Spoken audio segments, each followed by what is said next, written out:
Exercise number 12 in the second Taiso exercise routine.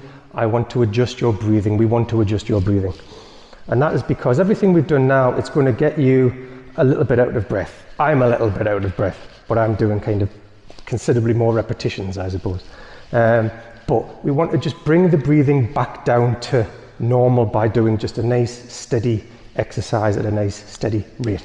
Now, this is pretty much the same exercise as we did in the first routine, but this time we're just going to bring the arms out in front. Going to come up on the tiptoes, come down, bend the knees, bring the arms out to the side.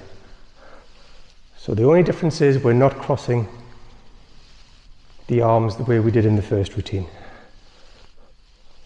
So you're not learning anything new, you're just doing a slight variation. So we're starting with our heels together, feet pointing out. Going to bring the hands up, the hands are in light fists. We're going to bring the hands up in front and come up onto tiptoes.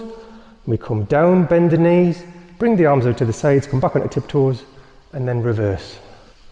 Recognize this from the first routine. The only difference is we're not crossing the arms this time. And we're going to do 8. So from here, 1, 2,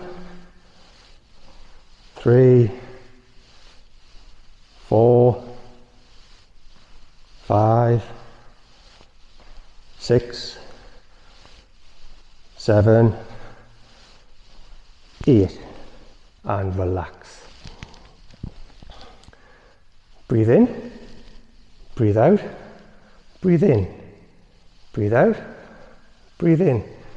That's where the adjustment in breathing can come from as well, and being focused, combining your breaths to the moves, which is it's something that we do in Tai Chi, something that we do in Qigong. It's really good idea to incorporate it into your exercise routines if you can as well. Normally, we breathe in on an up, out on a down. So that's why this is a really good exercise to tie that concept into. In, out, in, out, in. So let's spin around, we'll do it together, we're nearly there. So the heels are together, feet are pointing out, up in front. 1, 2, 3, 4, 5, 6, 7, 8, and down. And that is yet another exercise done. You are this close